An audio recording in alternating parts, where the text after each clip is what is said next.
Bonjour et bienvenue dans cette nouvelle vidéo. Nous allons corriger la deuxième partie du brevet.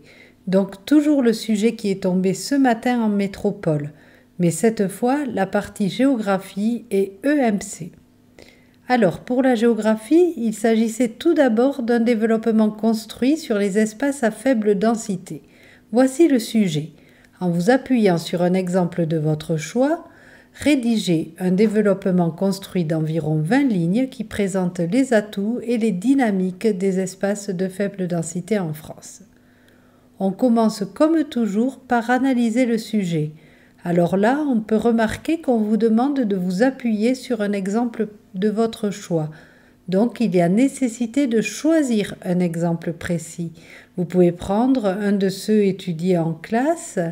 Ici, je vais choisir les Pyrénées puisqu'on connaît bien cette région. Ensuite, on cherche à voir quels sont les mots-clés. On a atout, c'est un point fort, puis dynamique. Une dynamique, c'est une transformation, c'est ce qui change. Et bien sûr, espace de faible densité. Les espaces de faible densité sont des espaces peu peuplés.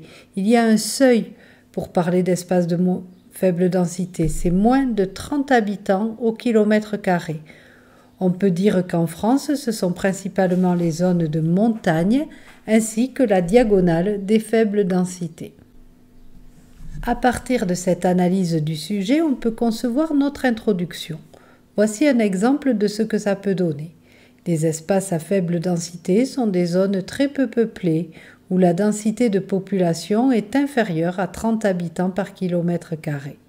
En France, ce sont surtout des espaces montagneux qui sont concernés, ainsi que la diagonale des faibles densités qui traverse le pays des Pyrénées à la Champagne en passant par le Massif central. Quels sont les atouts, les points forts de ces espaces et quelle dynamique, quelle transformation connaissent-ils?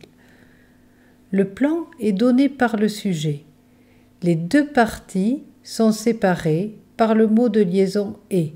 Dans la première partie, on va parler des atouts et dans la deuxième partie des dynamiques.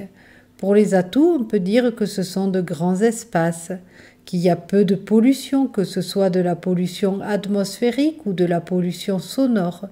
On est proche de la nature puisqu'il y a le parc national des Pyrénées. Le relief est aussi un atout avec les pentes qui peuvent servir au sport d'hiver. Et enfin les paysages, puisque même certains sites des Pyrénées, comme le cirque de Gavarnie, sont inscrits au patrimoine mondial de l'UNESCO.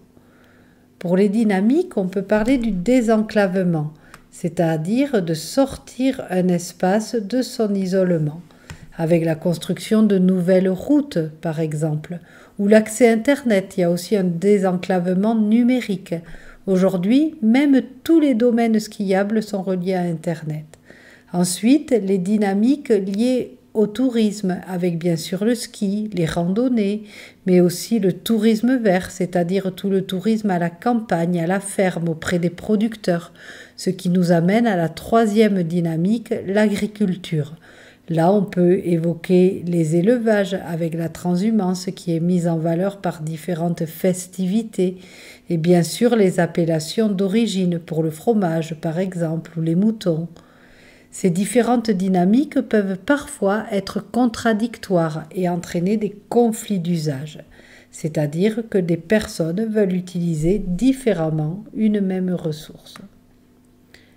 Pour la rédaction, je vous rappelle que chaque partie fait l'objet d'un paragraphe bien visible avec un alinéa au départ. En conclusion, 2 étapes, un petit bilan. Ainsi, les espaces à faible densité ont de nombreux atouts qu'ils mettent en valeur et sont des zones dynamiques qui attirent. Et la deuxième étape de la conclusion, c'est une ouverture.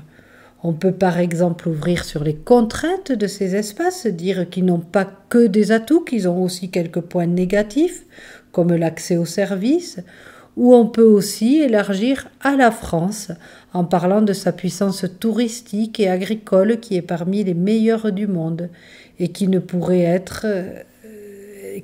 exister sans ces espaces à faible densité. Vous avez le choix, vous parlez de ce que vous voulez. Le deuxième exercice de géographie, c'est un exercice cartographique sur les aires urbaines. On a tout d'abord le schéma de l'aire urbaine qu'on a beaucoup travaillé en classe avec la légende à compléter. Dans la première partie de la légende, on a les symboles et il faut écrire les significations. Donc au centre de l'aire urbaine, c'est la ville-centre justement. Ce qui l'entoure, ce sont les banlieues, puis la couronne périurbaine. On peut rajouter, si on veut, une accolade qui unit le centre et la banlieue. Il s'agit là du pôle urbain ou de l'agglomération. Dans la deuxième partie de la légende, c'est le contraire. Il y a les significations et il faut trouver un symbole. On doit trouver le symbole pour les mobilités. Je vous rappelle que le mot mobilité désigne les déplacements. Et là, on pense que les déplacements quotidiens dans l'aire urbaine entre le lieu de vie et le lieu de travail, ce sont les migrations pendulaires. On peut ajouter ce terme à la légende, c'est toujours un plus d'employer du vocabulaire spécifique. Là, le symbole idéal, c'est une flèche à double sens. Je suis vraiment désolée, mais sur Paint, j'ai eu du mal à dessiner correctement ces flèches.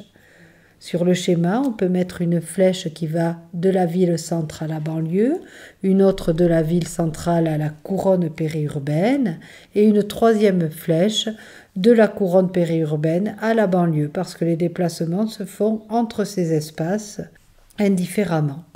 Le deuxième exercice cartographique, c'est une carte avec des points pour les aires urbaines. Il fallait en choisir 6. Là, j'en ai mis 5 en métropole et une dans l'outre-mer avec Cayenne en Guyane. J'ai mis Lille, Paris, Lyon, Bordeaux, Toulouse. Vous pouvez mettre n'importe lesquelles pourvu qu'elles soient bien placées. Voilà, c'est terminé pour la géographie. On passe maintenant à l'EMC. Là, c'est une étude de document avec une question de synthèse pour terminer. Voici le document 1 qui est un extrait du site internet de la mairie de Reims où ils expliquent comment fonctionne le conseil municipal des jeunes. Le second document est une affiche pour un autre conseil municipal des jeunes avec un slogan « Présente-toi ou vote pour élire tes représentants ». Voici le questionnaire. Je vous laisse rapidement vous le remettre en tête.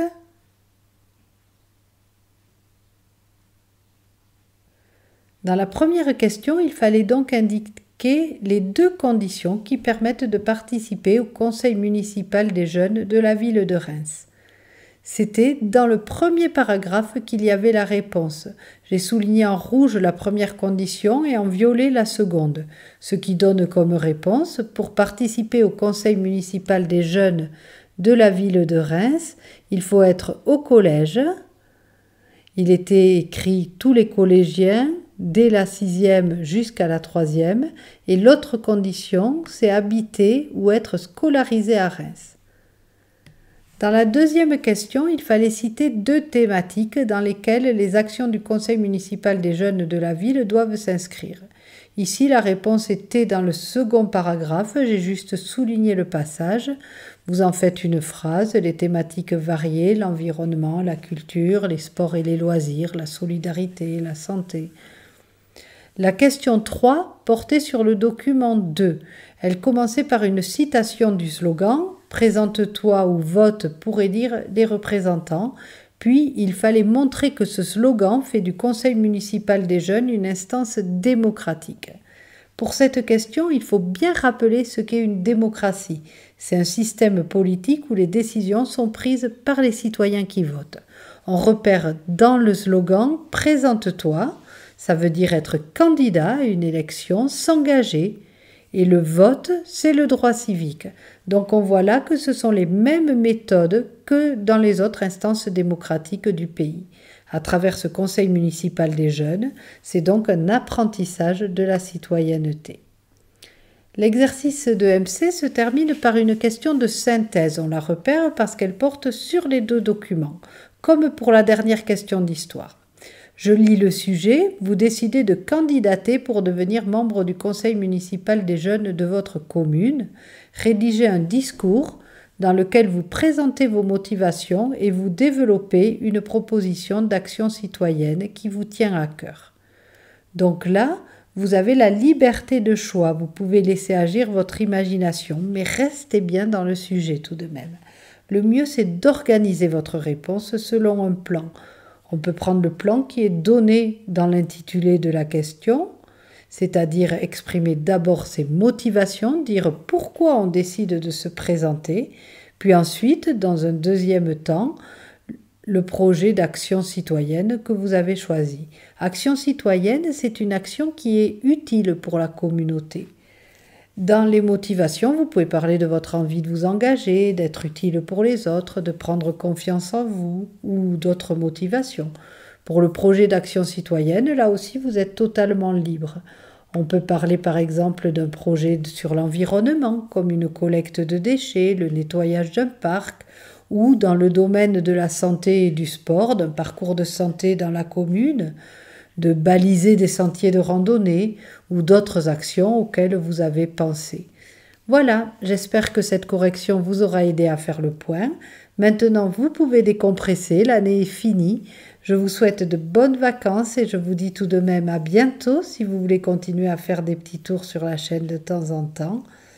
J'élargirai peut-être au lycée un jour. N'hésitez pas à laisser des commentaires, ça me fera plaisir d'avoir de vos nouvelles. À bientôt.